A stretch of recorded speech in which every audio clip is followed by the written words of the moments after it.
Sino po ang naranasan ang kakumpletuhan nung po siya ay nagpuri sa Panginoon? Amen. That they experienced the fullness of joy. Amen? Na naranasan po niya hindi pagkapagod, kundi kalakasan. Pinalakas ng Panginoon. Hindi kalungkutan, kundi pinalitan ng kagalakan. Amen po ba? Yung inaawit po natin kanina, may kagalakan sa presensya ng Panginoon. You are experiencing the fullness of joy. Amen? Hindi po pangamba ang nararanasan ng mga tao na pumapasok sa presensya ng Panginoon, kundi kapayapaan. Amen po? Amen. Ikaw po ay puno kapag ikaw ay nasa presensya ng Panginoon. Amen? Amen. Sino po dito naranasan na siya ay napuno ng Panginoon? Amen. Hallelujah. Pwede po ba natin muling palakpakan ng Panginoon natin? Thank you, Lord. Thank you, Jesus, for you are here. Thank you, Holy Spirit. Dahil ipinahayag mo, Panginoon, at pinakita mo, pinaranas mo ang presensya mo sa aming kalagitnaan mo, Lord. Maraming salamat, Panginoon, dahil kami ay patuloy na nagiging saksi, Panginoon, sa katindihan ng kapangyarihan mo na kumikilos sa buhay ng bawat isa, Panginoon. Hindi mo po hinahayaan, O Diyos, na manatili kaming nakalugmok, Panginoon. Hindi mo hinahayaan na nananatili kaming talunan, Panginoon. Hindi mo hinahayaan na nananatili kaming napapagod, O Diyos. Hindi mo po hinahayaan na nananatili kaming nangangamba, Panginoon. Dahil pinapalitan mo ito ng kagalakan, ng kapayapaan, Panginoon. Pinapalitan mo ito, O Diyos, ng kalakasan na nagmumula sa iyo, Panginoon. Lord, we know na kami ay lalabas dito, Panginoon, ng merong panibagong kalakasan at panibagong sigla na purihin ka, sambahin ka, paglingkuran ka, at lumakad sa kalooban mo, Panginoon.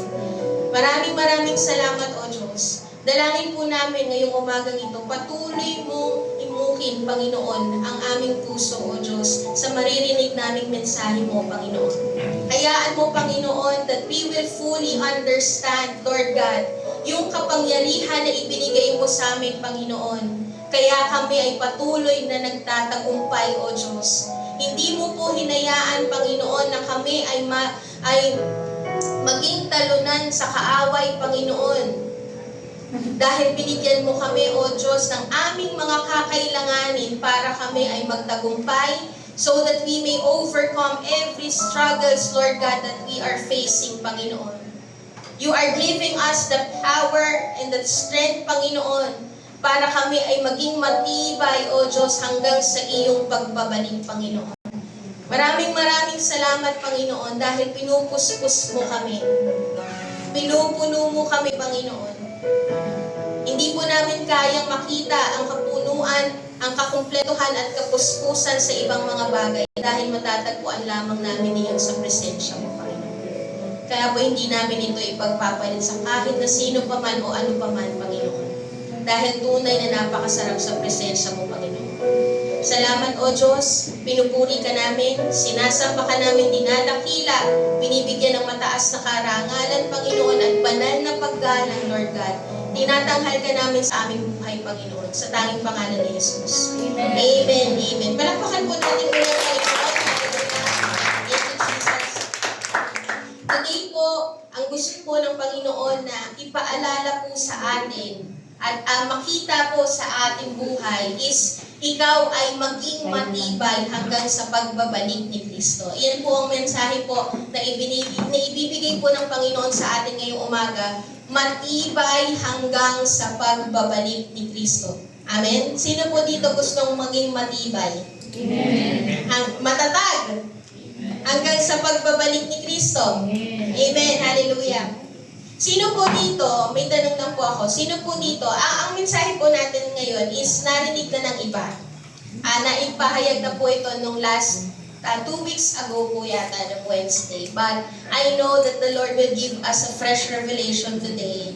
And patuloy po na mararanasan po natin yung fresh move po ng Panginoon sa mensahe na ibibigay po sa atin ng Panginoon ngayong umaga. Now, ang question po natin today is, sino po dito merong inumpisahan na isang bagay, pero nag-fail na tapusin yung isang bagay na yun? Amen. Meron po, no? Lahat po tayo actually, naka-experience po tayo na we started strong, excited, pero sa kalagitnaan, nag-fail tayo. Kaya parang bumigay na tayo, ayaw na nating tapusin, no? For example na lang, bumili tayo ng installment na bahay o installment na kotse, di ba? Pero kalagitnaan, nahirapan na tayong magbayad, kaya ang naging tendency natin, ipasalo na lang. Nag-umpisa, hindi natapos. No? May mga experiences po tayong ganon. Sa marriage po, okay? Excited tayo, parang kinasal, ano? Sa marriage, excited nung ikakasal na. Okay? Pero nung nagkaroon na ng problema ang marriage o nagkaroon na ng problema sa marriage, bigla na lang napapaisip na maghiwalay na lang. I-end na lang yung relationship. Iyon agad ang pumapasok sa isip. Na kapag nahirapan, kapag nagkaroon ng matinding problema, ayaw na, hiwalay na, i-end na. Sa kalagitnaan, tumigil. Sa work naman, excited po tayo na nag-umpisa. Kasi matagal na natin na pinagpe-pray yun di ba? Tapos, sinasabi natin, pangarap natin itong work na to. Pero, nagka-problema sa katrabaho, ang hirap palang makasama yung boss, ang naging tugon agad doon sa mga ganung bagay is resign. Okay? Ang option agad is resign. Parang nakakabundok yun. Aray! Meron pong nagkwento sa akin, may nakaabang na resignation letter. Aray ko. Okay? Madalas po, lahat po tayo, apektado parang ang tawag dito, tagos sa puso, okay? Napatamaan sa ganitong bagay. Kasi, ang tendency po talaga ng tao, madalas tayo, we start strong. Okay? We start with excitement, pero kapag nahirapan na, nawawala na yung excitement, napapaisip ng huminto. Kasi ang nature po talaga ng tao is to give up, to quit, to resign. Ayaw nang nahihirapan. That's the tendency or the nature of man. Many people start strong, but not everyone finishes strong. Okay? Even in spiritual life, marami pong tao na nag-uumpisang nag-aalab at nag-iinit sa Panginoon, but slowly, they become cold. Slowly, nagiging malamig, nawawalan ng gana. Madami po na nag-umpisa na naglilingkod sa Panginoon na mainit talaga. Pero biglang huminto sa kalagitnaan. Okay? And alam niyo po, ang gusto ng Panginoon sa ating lahat, sa ating pong lahat, mag-umpisa tayo sa pananampalataya ng tapat at matatag. Sino po dito ang tapat at matatag? Amen. And naniniwala po ako, and I am praying po, na matatagpuan pa rin po tayong tapat at matatag hanggang sa pagbabalik ni Kristo. Amen? Iyon po yung nais ng Panginoon. Mag-uumpisa ka na maganda, maayos, may excitement, matatag, malakas, at matatapos mo rin ang iyong journey sa Panginoon ng matatag, tapat. Amen po ba? God is looking for believers who will not quit in the middle of the race. Amen? He wants people who will stay faithful until the end. Pakisabi po sa katabi, stay faithful, kapatid. Amen. Stay faithful. Naniniwala po ako na ang mga taga-NLA hindi po humihinto sa kalagitnaan. Amen? Naniniwala po ako na ang mga taga-NLA, they don't quit in the middle of the race. Amen? They stay faithful. Amen po ba? Amen? Pakisabi po ulit sa katabi, stay faithful, kapatid. Stay faithful. Now, ang tanong po sa atin ngayong umaga, paano po tayo matatagpuan na tapat hanggang huli kung ang tendency ng tao is madaling madistract? Paano kaya? Paano po tayo matatagpuan na matatag hanggang huli kung ang tendency ng tao ay mabilis sumuko kapag nahirapan na? Paano? Paano ka makakasigurado na matatag ka po hanggang huli kung nanghihina ka ngayon? Paano po kaya tayo makakasigurado na matatag ka hanggang huli if you are on the edge of giving up and you are in the state na nanlalamig ka ngayon. Paano tayo makakasigurado that you are staying faithful until the end? Na matibay ka hanggang huli.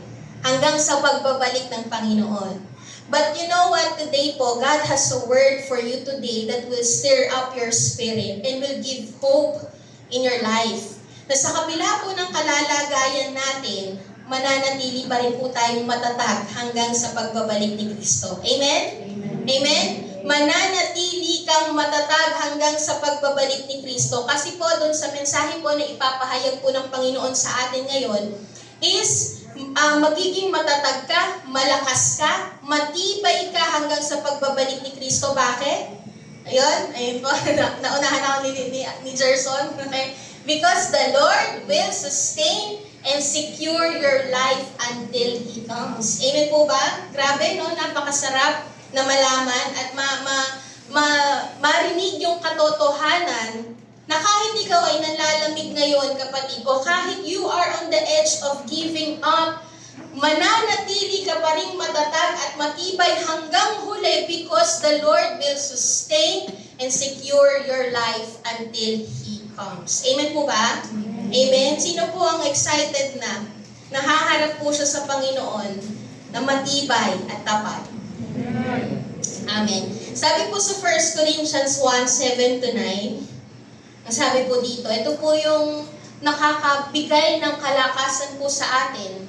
Sabi po dito, now you have every spiritual gift you need as you eagerly wait for the return of our Lord Jesus Christ. He will keep you strong to the end so that you will be free from all blame on the day when our Lord Jesus Christ returns. God will do this, for He is faithful to do what He says, and He has invited you into partnership with His Son, Jesus Christ, our Lord. Basahin po natin sa Tagalog. Sabi po dito, kaya hindi kayo nagkukulang sa anumang pagpapala habang hinihintay niyong bumalik ang ating Panginoong Hesus. Hindi daw po tayo pinagkukulang ng Panginoon. Kayo'y gagawin niyang matatag hanggang wakas upang matagpuan kayong walang kapintasan sa araw ng ating Panginoong Hesus. Tapat ang Diyos na tumawag sa inyo upang makipag-isa sa Kanyang anak na si Hesukristo na ating Panginoon. Binibigyan po tayo dito sa verse po na binasa natin. Binibigyan po tayo ng Panginoon ng assurance that He will keep you strong and blameless until He comes. Diba po? Ayun po yung sinasabi dun sa mensahe o sa verse na binasa natin. Na hindi mo po kailangan mangamba dahil kumikilos ang Diyos sa buhay mo. Amen po ba? Binigyan ka ng Diyos ng kaloob na kakailanganin mo para ikaw ay maging matibay at matatag. Sabi po dito, hindi ka pinagkukulang ng Panginoon. Amen?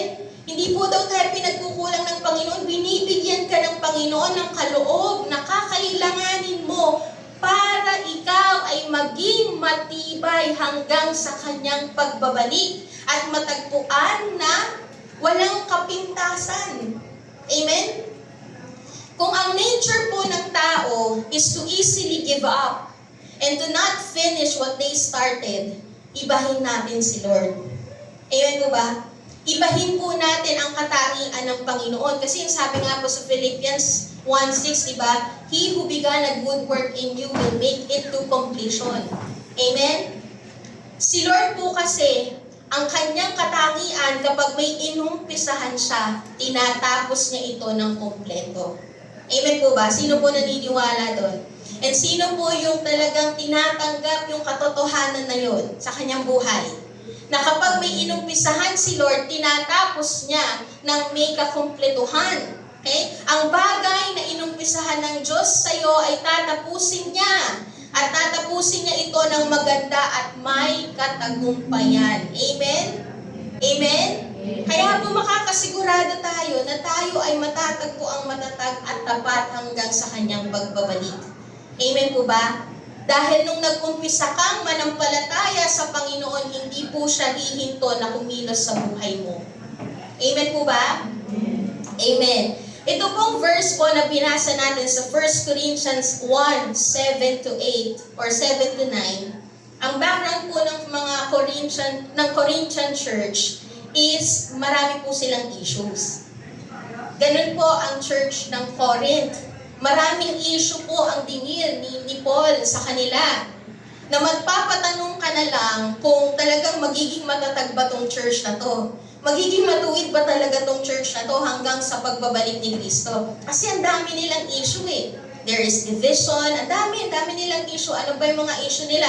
There is pride, spiritual pride. Nagkakaroon sila ng comparison sa kanilang mga spiritual gifts. Sino ang mas mahusay, sino ang mas importante. Ganun po yung nagiging issue ng Corinthian church. And hindi lang po doon, nagkakaroon din sila ng issue sa kanilang sexual immorality.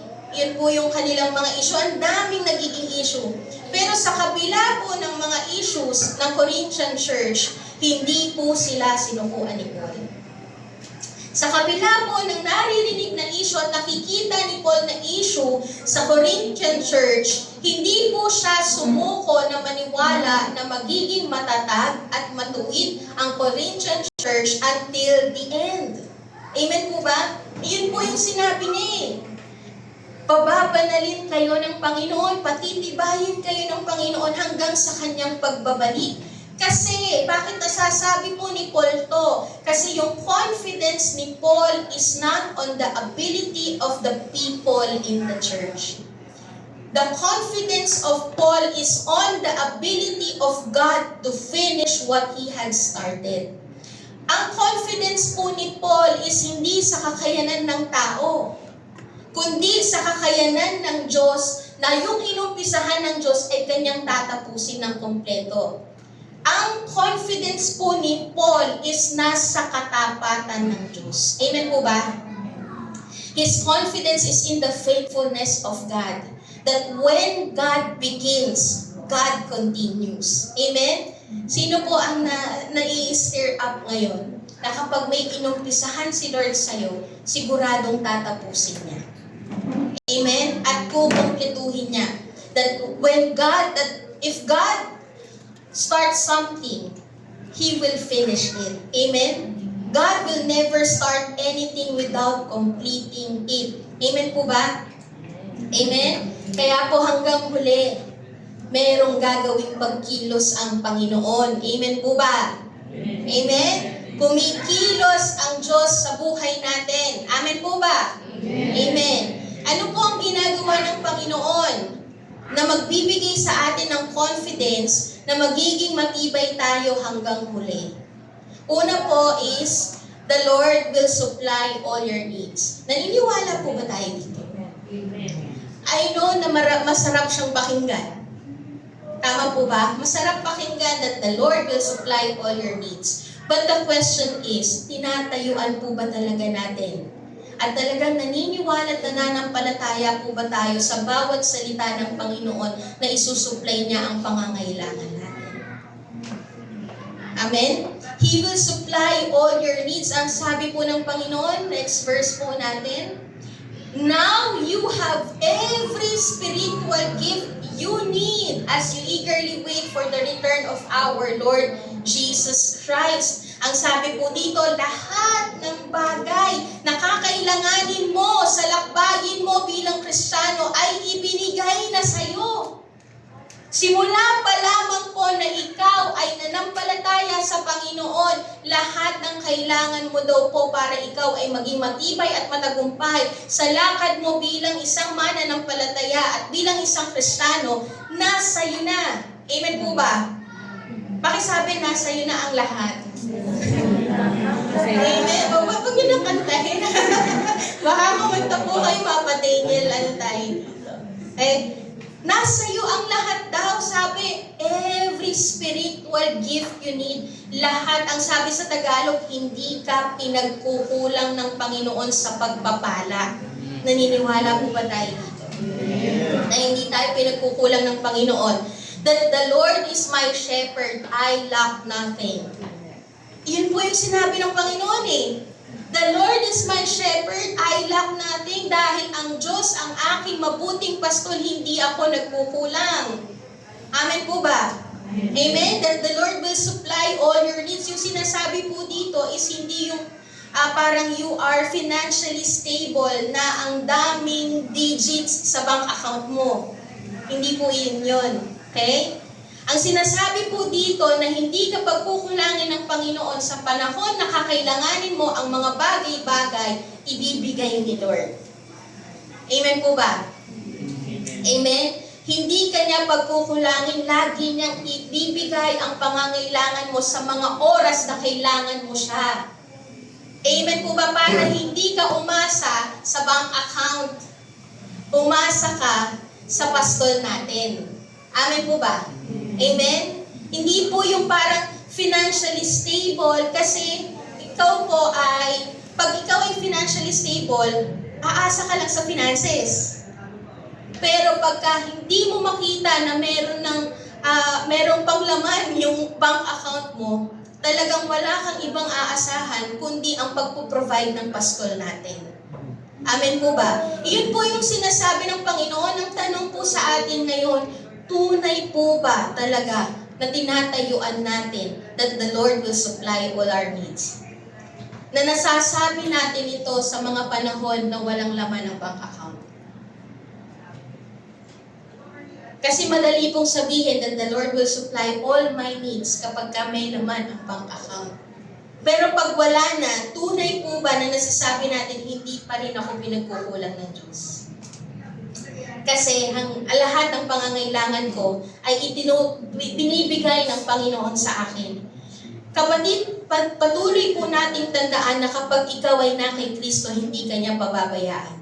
Kaya ka hindi nagkukulang kasi nandun yung kasiguraduhan mo na hindi ka pababayaan ng Diyos natin. Amen po ba? Amen? Amen po ba? Hindi tayo pababayaan ng Diyos natin. At ang sabi nga po, mapalad at pinagpapala ang mga tao na tunay na nagtitiwala sa Diyos. Amen? Sino po dito ang tunay na nagtitiwala sa Diyos? Amen. Na masasabi po natin, Lord, hindi ko kayang mawala ka kasi ikaw talaga ang treasure ng buhay ko. Kahit na siguro sabihin na natin, hindi maganda o hindi masaya na mawalan ng pera, pero kahit walang pera, basta may Panginoon, alam ko na sapat at higit na ang Panginoon sa buhay ko. Amen po ba? Amen. Because we know that the Lord, si Lord mismo ang magsusupply ng needs natin. Amen? Amen? Amen po ba? And ang sabi din po, hindi lamang po ito finances, I just remember, gusto ko lang pong i-share sa inyo. Kasi marami pong nagsasabi na huwag ka na magpastor kasi walang pera dyan. Hindi ka masusustain financially kapag nagpastor ka. Yun po yung isa sa mga naririnig ko po nung bago ako mag-start magpastor. Huwag mo nang i-push kasi walang pera dyan. Hindi ka masusustain financially kapag iyan yung pinurso mo. Pero alam niyo po, ang isa sa mga nagpapalakas po sa akin na pangako po ng Panginoon is sa Genesis 12:1-2. Genesis 12:2-3. Hindi ko po nailagay dyan. Genesis 12:2-3. Ito po ay panahon na tinawag ng Panginoon si Abraham. Nandoon na po nag-start na ang calling ni Abraham. And ang pangako po ng Panginoon is, I will bless you. Yun po yung sabi niya. I will bless you. I will make you into a nation. Okay? I will defend you. I will curse those who curse you, but bless those who bless you. Yun po yung sinabi ng Panginoon Na sinasabi po ng Panginoon na kapag huwag kang matakot na tumugon sa pagkatawag ko sa iyo, kasi kalakip ng pagkatawag ko sa iyo ay pagpapala. Kalakip ng pagtawag ko sa iyo ay proteksyon. Kalakip ng pagtawag ko sa iyo ay pangako. Amen? Iyon po yung nagpapalakas sa buhay natin at nagbibigay ng katibayan at pagkatatagan sa buhay natin is si Kristo mismo. Si Lord mismo, yung tumawag mismo sa atin dahil again, kapag na kay Kristo tayo, tayo, hindi ka pababayaan ni Lord. Amen po ba?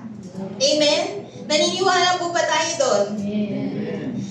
Kailangan, tutugon ako sa pagkatawag ko pagka financially stable na ako.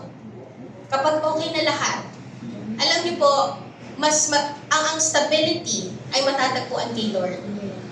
Amen po ba? Naniniwala po ba tayo doon? Ang stability at security matatagpuan kay Lord. Kaya wag po tayong mangamba kapag tinawag tayo ng Panginoon kasi kalakip ng pagkatawag natin is pagpapala. Amen? Pangako. Sabi po dito, I will make you into a great nation. I will bless you pagpapala. And you will be a blessing to others. May purpose ka. Ikaw ay magiging pagpapala sa iba. Amen? Meron din pong protection doon. Sabi, I will curse those who treat you with contempt. Na meron na that I will be your defender. I will be your protector. Okay? And the moment po na tayo ay na-born again, okay? The moment po na tayo ay na-born again, sino po ang born again na dito? Tinanggap ang Panginoon bilang Diyos sa tagapagligtas ng buhay nila. Yun, amen. So the moment po na na-born again tayo, ang pinakamatindi po at magandang pangako ng Panginoon, palagi po natin sinasabi na ibinigay sa atin ng Panginoon, yung pinakamaganda at pinakamatinding pangako ay ang banal na Espiritu. Amen? Kasi, kapag nasa iyo ang banal na Espiritu, ibig sabihin, lahat-lahat ng bagay na kakailanganin mo, nasa iyo na. Why? Because it is the Holy Spirit that gives those spiritual gifts that you need. Amen po ba? Amen? Yung sinasabi po dun sa 1 Corinthians 7-8, na hindi ka pinagkukulang ng mga spiritual gifts, and yung spiritual gifts po na yon ang nagbibigay po nun, o yung mga kaloob po na yon, ang nagbibigay po nun ay ang banal na Espiritu. So, ibig sabihin, the moment na ikaw ay na-born again, the moment na tinanggap mo si Kristo bilang Diyos sa tagapagligtas ng buhay mo, nanahan ng banal na Espiritu, ibig sabihin, lahat ng pangangailangan mo, nasa iyo na. Amen po ba? Nasa atin na. All we need to do is makipagdiig tayo sa Panginoon. Manalangin tayo, magbasa tayo ng salita ng Diyos, isuko natin ang ating buhay, sumunod tayo sa Panginoon para talagang maging evident yung mga kaloob na yan na ipinagkaloob sa atin ng banal na Espiritu. Para talagang mahayag o makita, mag-manifest yung power and yung gift ng banal na Espiritu. Amen po ba? Amen? Amen? Isang halimbawa na lang po is yung baby. Ang baby po, di ba, nung pinanganak siya, kumpleto na po siya. Tama po? Kumpleto na po. May mata, may ilong, may bibig, may tenga, may kamay, may paa. Tama po? Hindi po, nakakita po ba kayo ng isang baby na nung kailangan na po niyang maglakad at saka tumubo yung paa? Meron po bang ganun? Ha? Meron po bang ganun? Ay, kakailanganin na ng baby ng kamay kasi mag-start na siyang kumain. Tsaka lang tumubo yung kamay. Di ba? Walang ganon. The moment po na pinanganak siya, lahat ng kailangan niya para siya ay lumakad, para siya ay kumain, para siya makarinig, makapagsalita, nandun na lahat. Ama po? Nandun na lahat. Okay? Ang kailangan lang po niyang gawin is gamitin yon para tumibay. Meron pong kaloob ang Panginoon sa atin the moment na tayo ay na-born again, the moment na ang banal na Espiritu ay nanahan sa buhay natin, lahat daw po ng kailangan mo para ikaw ay maging matibay sa mga panahon na ikaw ay haharap sa pagsubok ng buhay, ay nandyan na sa'yo, kailangan mo lang gamitin para ikaw ay tumibay. Amen? Ang baby, bago pa man po niya gamitin yung paa, nung panahon, sa panahon po nakakailanganin na niya ang paa, sa 1-year-old niya kasi kailangan na niyang maglakad, nandoon na yung paa. Prior to the event, beforehand of the event, andoon na yung kakailanganin niya.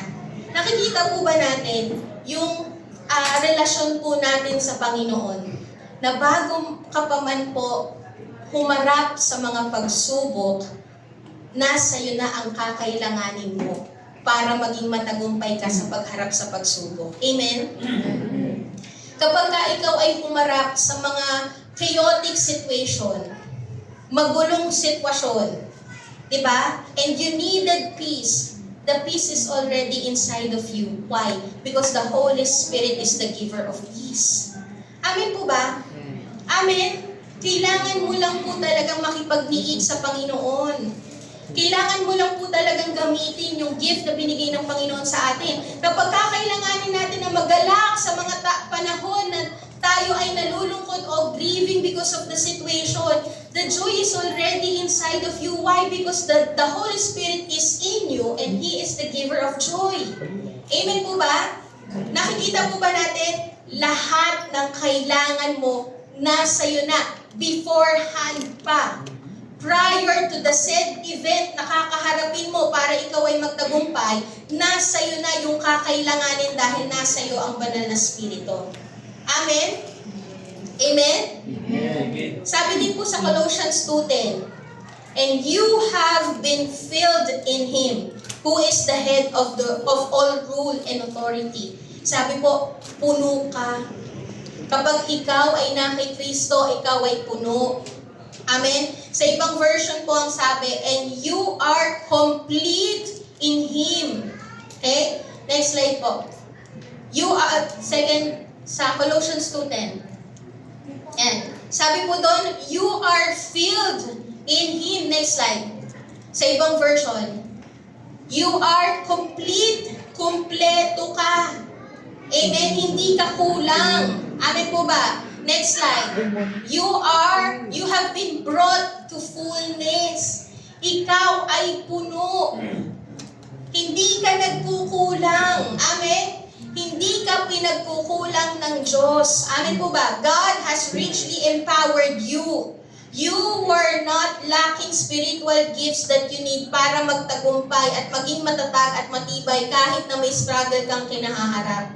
Kahit po may struggle tayong kinahaharap, ang sabi po dito, kumpleto ka. Amen? You just need to be aware that you already have everything that you need to endure until Jesus comes. Kailangan lang ma-acknowledge mo at ma-recognize mo o maging aware ka na lahat ng kailangan mo ay ibinigay ng Diyos sa iyo sa pamamagitan ng banal na Espiritu. Amen po ba? Amen? Kailangan mo lang gamitin yung kaloob. Kailangan mo lang makipag-niig sa Panginoon. Kailangan mo lang yung makipag-fellowship, yung talagang nagbababad ka sa presence ni Lord para talagang nagmamanifest o nahahayag. Lumalabas sa buhay mo yung mga kaloob na yan so that you will be found strong and faithful until Jesus comes. Amen? Lagi nga po nating sinasabi nitong mga nakaraang linggo that the manifestation of the power of the Holy Spirit in your life depends on the level of your surrender. Ibig sabihin po, yung kapangyarihan ng Panginoon ay mas nararanasan natin at mas nahahayag sa buhay natin kung depende po yun sa antas ng ating pagsuko sa Panginoon. Depende yon sa antas ng pagsunod natin sa Panginoon. So kung gusto po nating tumindi ang pagkilos ng Panginoon sa buhay natin, mas tindihan mo yung pagsuko. Pagsuko ng iyong buhay sa Diyos. Minsan iniisip natin, Lord, bakit parang di kita maramdaman? Baka kasi ikaw pa rin ang gumagawa sa sarili mong kakayanan. Baka kasi tayo pa rin po ang gumagawa ng paraan at hindi tayo nagsusurrender sa Panginoon. Mas nahahayag po ang kalooban ng Panginoon at ang kapangyarihan ng Panginoon kapag tayo ay tunay na sumuko sa Diyos. Yung talagang sinunod natin kung ano ang nais niya. Baka kasi, di ba kagaya po ng mga nakaraan nating mensahe, baka tayo pa rin ang nasusunod sa buhay natin. Kaya parang hindi nahahayag ng matindi ang kapangyarihan ng Diyos. Amen? Pangalawa po, He will strengthen you. Una, He will supply your needs. Pangalawa, He will strengthen you. Ano po yung sabi po sa 1 Corinthians 7? He will keep you strong to the end. Pakisabi po, keep you strong.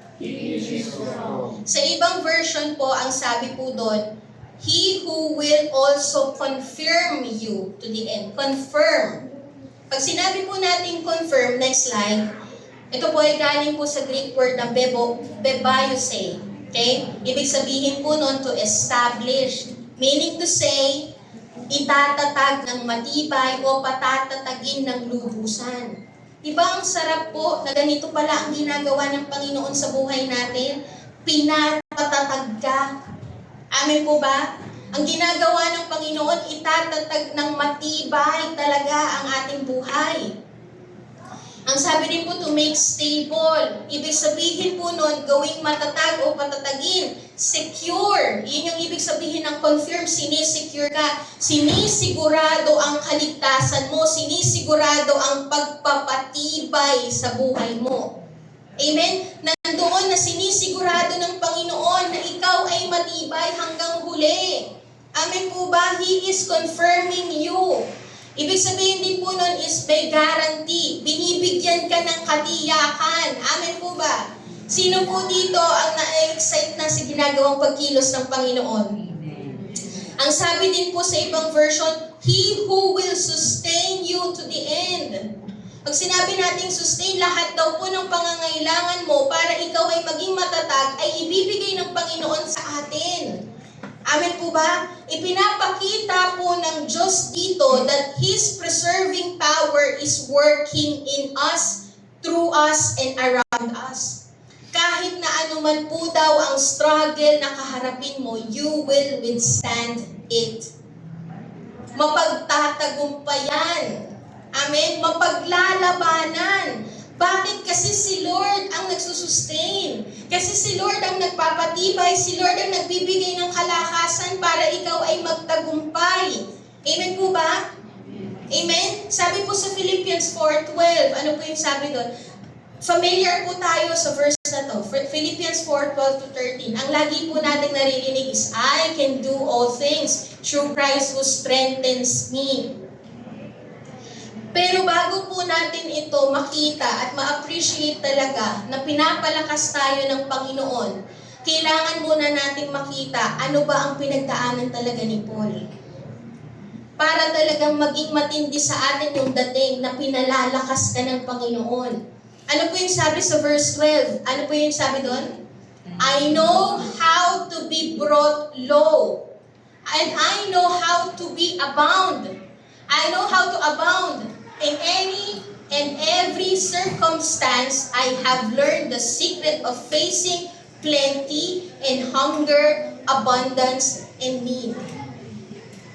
Yung sinasabi po, ang pinagdaanan ni Paul is lahat na ng circumstances, lahat ng mga pagsubok, pinagdaanan na niya, nakulong, gustong patayin, na-shipwreck. Talagang parang pasuko ang buhay kung titignan. Kung titignan ang kanyang kalalagayan o kanyang pinagdaanan, parang talagang nakakapanghina. Amen?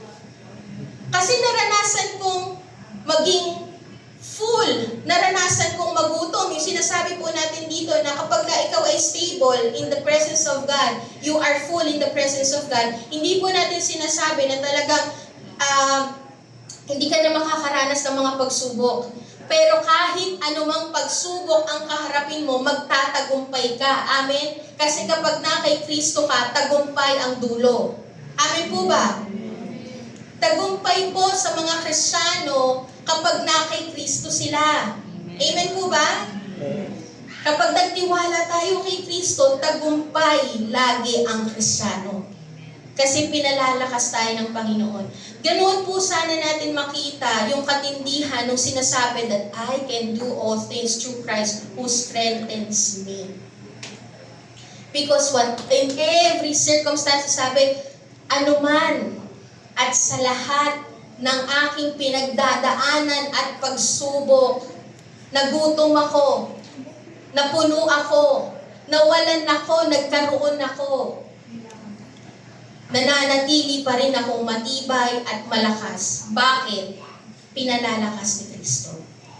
Amen? Si Kristo po ang nagpapalakas. Yung sinasabi po dito minsan na natatapos tayo sa I can do all things eh. Minsan ganun po tayo, ano?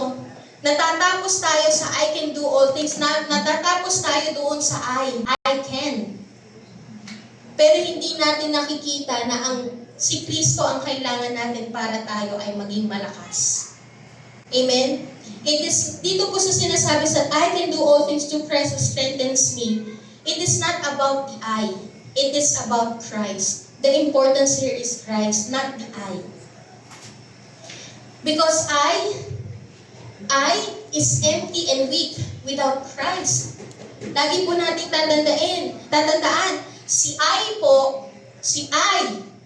ikaw, nagiging strong lang dahil kay Christ. Amen? Minsan po kasi, o madalas, kapag humaharap tayo sa pagsubok, nakakalimutan natin si Lord. Lagi tayong, I can, my way. My way lagi. Pag kinakaharap natin, pagka humaharap tayo sa mga pagsubok, napapakanta ka ng, ano yun? My way tuloy, nagiging my way, hindi na way ni Lord. Nawawala si Lord sa eksena. Pag mayroon tayong kinakaharap ng mga pagsubok, ginagawa na lang natin ito ng paraan ng mag-isa. Si Lord nawawala sa eksena. Pero tandaan po natin, I is nothing without Christ. Hindi mo magagawa ang lahat kung wala ka kay Kristo.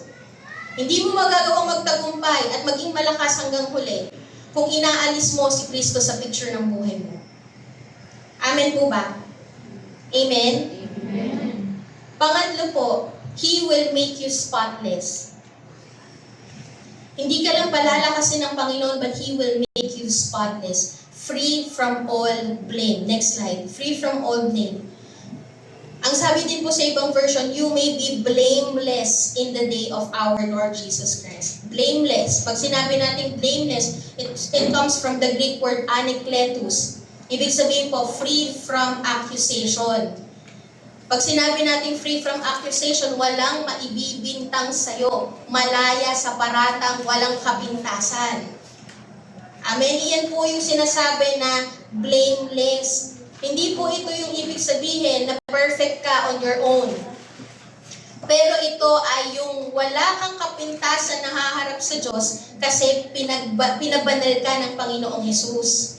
Yung katuwiran o yung righteousness ng Panginoong Hesus ang iyong tangan-tangan kaya haharap ka na spotless, haharap ka na blameless before the Lord. It is because of the righteousness of Jesus Christ. Amen po ba?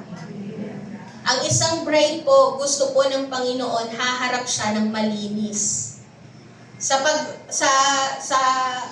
pagbabalik po ng Panginoong Hesus, tayo po bilang church, tayo ay bride ni Kristo. At gusto ng Panginoon, haharap tayo sa Kanya ng malinis, puro. Amen? And yung robe po, the robe of righteousness, yung white robe po na walang kapintasan, iyan po ay dahil po sa robe ni Kristo. Sa ginawa ni Kristo sa krus ng Kalbaryo, na ang dugo ni Kristo ang magpapalinis po sa atin, kaya tayo ay haharap na malinis at banal. Ang sabi din po sa 2 Peter 1:3. Sabi po sa 2 Peter 1:3, tinanggap natin sa pamamagitan ng kapangyarihan ng Diyos ang lahat ng bagay na magtuturo sa atin upang tayo ay mamuhay ng makadiyos. Ang sabi po dito, lahat daw po, tinanggap na natin ang lahat para tayo ay matuto na mamuhay ng makadiyos. Matuto na mamuhay ng godly living. Okay? And ang sabi din po, balik po tayo doon sa verse natin, sa 1 Corinthians. Sabi po dito, God, ano po yung sabi dito? This is the important key. God will do this for He is faithful to do what He says. Ang sabi po ng Panginoon, yung lahat daw po ng kakailanganin mo at para ikaw ay maging matatag at matibay, blameless hanggang sa pagbabalik ng Panginoong Hesus. Ito po daw ay magaganap dahil bakit? Dahil si Lord ang gagawa. Gagawin to ni Lord. Bakit? Kasi tapat siya. Yung confidence po natin ay nasa katapatan ng Panginoon dahil ginagawa niya ang lahat ng kanyang sinabi. Amen? He who began a good work in you will make it to completion. Nakakatiyak daw po tayo na ang lahat ng ginawang mabuti ng Panginoon sa atin na sinimulan niya ay tatapusin din po niya. Amen po ba? Amen? Ang sabi din po sa Jude 1:24-25. Sa Jude 1:24-25, sa Kanya na makakapag-ingat sa inyo upang hindi kayo magkasala at makakapagharap sa inyo ng walang kapintasan. Si Lord po yung tinutukoy dito na si Lord ang gagawa para ikaw ay ingatan hanggang sa pagbabalik niya. Iniingatan ka ng Panginoon hanggang sa pagbabalik niya para ikaw ay maging walang kapintasan sa pagharap sa Panginoon. Amen po ba? Kapag ikaw ay humarap na sa Panginoon, wala kang kapintasan kasi iniingatan ka ng Diyos. Amen? Na hindi po dapat tayo mangamba sa ating simulain at pagtatapos sa pananampalataya dahil tapat ang Diyos sa pagsama niya sa atin hanggang sa huli. Amen? Magtatagumpay po tayo at matatagpuan tayong tapat hanggang sa pagbabalik ni Kristo. Now, ito pong verse po na to, kailangan po natin itong balansein. Kasi baka ang maging isipan natin, wala na tayong gagawin. Kasi sinabi na ni Pastora si Lord na lahat ang gagawa. Kaya wala na tayong gagawin. Hindi po. At ito pong verse na to, kung papansinin nyo po at babasahin nyo ang buong 1 Corinthians, 2 Corinthians, dinil pa rin po ni Paul ang mga issues sa Corinthians. Sinabihan pa rin po sila ni Paul na huwag niyong hayaan na magkaroon ng pagkakanya-kanya. Patuloy niyong i-promote yung kapayapaan, unity. Huwag niyong hayaan na magkaroon kayo ng spiritual pride. Sinasabihan pa rin sila na Paul na kung ano yung mga bagay na dapat nilang gawin. Okay? Kasi ito pong verse na to is not a passive verse na wala kang gagawin kasi ay si Lord naman na pala ang magpapatibay. Ay si Lord naman na pala ang maglilinis kaya wala na akong gagawin. Okay lang palang magkasala ako kasi lilinisin din naman pala ako ni Lord hanggang huli. Hindi po ganon itong verse na to. Hindi po si Lord lang ang magtatrabaho. Amen po ba? Para mapatibay ka at ikaw ay gawing matuwid hanggang huli. Meron po tayong gagawin bilang isang mananampalataya. Ano po yung gagawin natin? Balik tayo sa verse. Verse 1 Corinthians. Ano po yung sabi doon? And He has invited you into partnership with His Son, Jesus Christ our Lord. Kung kanina po, pinakita natin na ang confidence mo para ikaw ay maging matatag hanggang huli is dahil tapat ang Diyos at gagawin niya ang lahat ng bagay na nakakailanganin mo para ikaw ay maging matibay. Ngayon, iniimbitahan ka ng Panginoon to have partnership with Him. Ibig sabihin to have fellowship with Him. Pag sinabi po nating fellowship, ibig sabihin po nun is yung communion. Yung malalim na pakikisama sa Panginoon. Malalim na pakikipag-iig o pakikipag-isa. Pag sinabi po nating fellowship, ito po ay yung may intimate partnership ka sa Panginoon. Malalim na pakikipag-isa. Pag sinabi nating communion, iisa na kayo ni Lord. Kung ano ang nais ni Lord, iyon ang nais mo. Amen po ba? Kung ano ang kalooban ng Panginoon, iyon ang magiging kalooban mo. Amen? Iyon po yung pakikipag-isa. Hindi tayo yung parang dealer na bumibili yung parang buy and sell, tas may customer ka, nakikipag-negotiate siya para makuha mo yung gusto mo. Hindi. Ang partnership, umaayon kayo sa isa't isa. That's partnership. Tama po, Kuya Arnel, di ba? Iba po yung nakikipag-negotiate sa partnership. Ang partnership, nag-a-agree kayo sa isa't isa. Amen? Pag sinabi nating fellowship, it speaks of our relationship and partnership with Jesus Christ. Ito po ang tandaan po natin. Kapag partnership, it means may participation ka. Kasi partnership. Hindi mo hahayaan na yung kapartner mo lang ang kikilos sa business nyo. Tama po ba? Tama.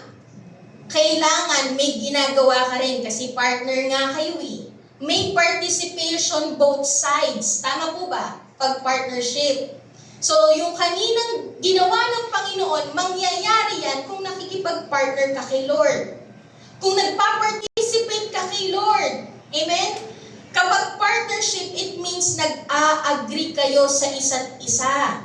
Hindi po pwede pong maging taliwas kayo sa isa't isa kasi hindi magtatagumpay. For example, sa business, hindi na nagkasundo yung mag-partner, hindi magtatagumpay ang business. Tama po?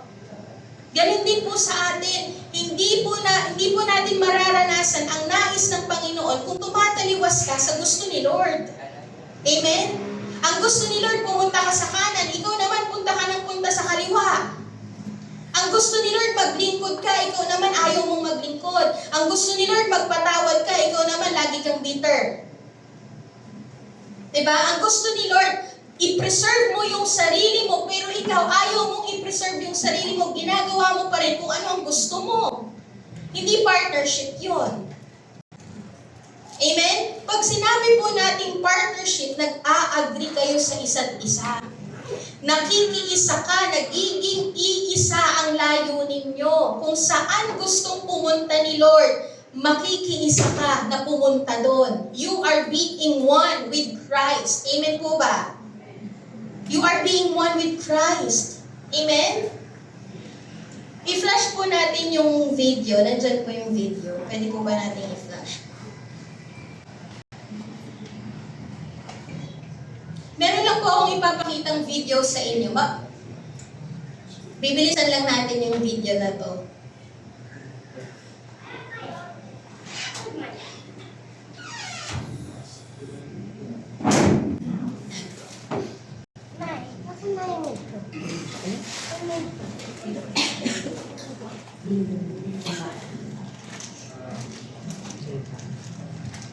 Sige, habang hindi pa po ayun na, sige. Panoorin po natin yung video, mabilis lang po.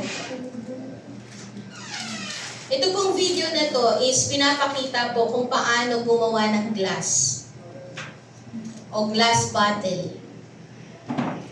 Ayan, pinapakita po yung mga materials or raw materials dito. Diyan po siya galing.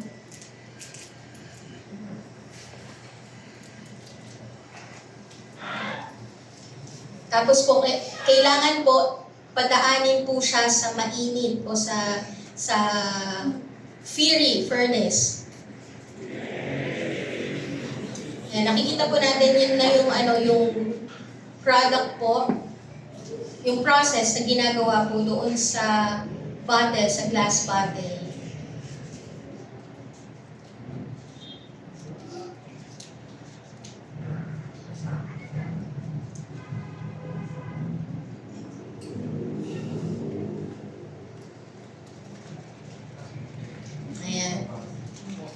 So nakita po natin yung proseso po na ng paggawa po doon sa bottle na to, sa glass bottle po na to. Okay na po, thank you. Kung titignan po natin, yung magandang bottle po na yan is nagmula po siya sa raw materials. Tama po? Nagmula po siya sa raw materials. Yung raw materials po na ipinakita natin, hindi po siya magiging isang magandang finished product kung wala po siya sa scope ng machine. Tama po ba? Kung nananatili lang po siya doon sa desert place, okay? Kung wala po siya doon sa kung hindi po siya under ng machine, ang raw materials po will never turn into a finished product then. Kung yung product po na yun o yung raw material na yun tataliwas o hindi lubusang magpapasakop doon sa process na ginagawa ng machine. Tama po ba? Kung nakikita po natin yung proseso, ano po yung mapapansin natin dun sa bottle? Kung saan po siya dalhin ng machine, nandun po siya. immovable po siya. He is, that bottle is steadfast. Pag sinabi natin steadfast, immovable, hindi umaalis, nananatili. Okay? Nananatili dun sa proseso kahit masakit. Pero ang finished product, maganda. Ganon din po sa atin, kailangan may partnership tayo. Huwag kang tataliwas sa gusto ni Lord. Yes, minsan padadaanin ka ng Panginoon sa mga fiery furnace, pero huwag kang tataliwas na, Lord, ayoko na kasi ang hirap eh. Suko na ako, hindi na ako lalapit sa'yo. Magagawa lang po yung finished product kung hindi tataliwas yung raw materials na yun. Tama po? Ganun din po sa atin. Mapupuntahan natin yung finished product natin, yung dulo, kung hindi tayo tataliwas sa Panginoon at magiging partner tayo ni Lord. We are being in partnership with the Lord. Pag sinabi natin partnership, may participation, nag-a-agree kayo sa isa't isa, nakikiisa ka, para kayong iisa. Kung ano ang gusto ni Lord, iyon ang nanaisin mo. Kung ano yung pinagagawa ni Lord, iyon ang pupuntahan mo. Amen po ba? Amen? Parang kagaya nito, pwede po bang makisuyo nun? Pag pinag-isa na kayo ni Lord, sabi nga po sa salita ng Panginoon, when you are in Christ, you are one with His Spirit. Tsaka po yung isang, pwede ba yung natin? Apo.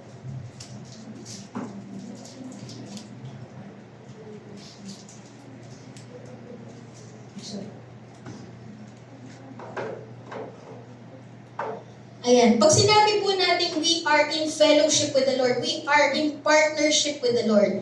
Intimate.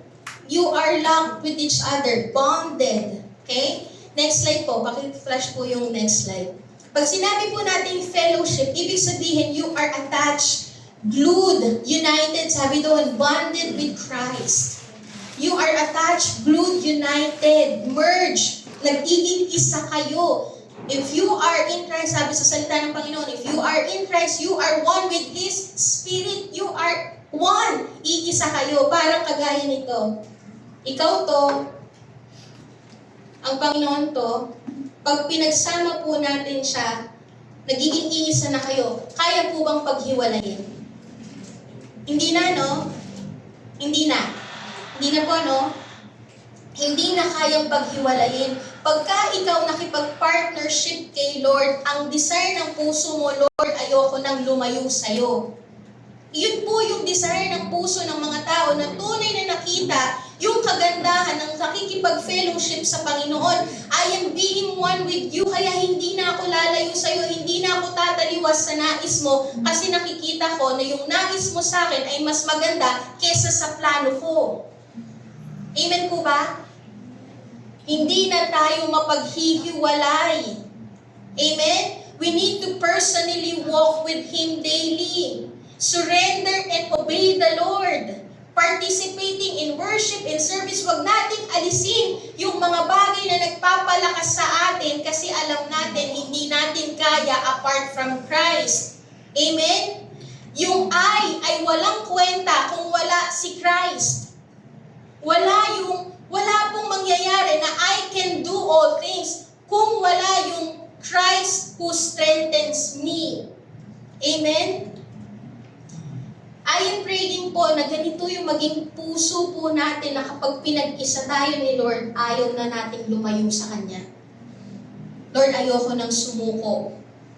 Ayokong mag-give up. Pinag-isa mo na tayo. Hindi na ako lalayo. Hindi na ako tataliwas. Ganun po yung being one. Hindi tumataliwas sa nais ni Lord.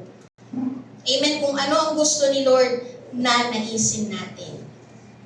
Kung sinabi ni Lord, wag mong gawin yan, wag mong gawin. Pag sinabi ni Lord, wag kang pumunta dyan, ikakapahamak mo yan, wag kang pumunta dyan. Amen? Pag sinabi ni Lord, wag mong tangkiligin yung mga bagay na yan, nakakasira ng marriage yan. Wag mong tangkiligin. Huwag mong gawin yung mga bagay na yun, nakakasira ng relasyon mo yan sa pamilya mo, masisira yung relasyon nating dalawa, huwag mong gawin. That's partnership. Nag-a-agree tayo. Hindi po ako galit Hindi po ako galit.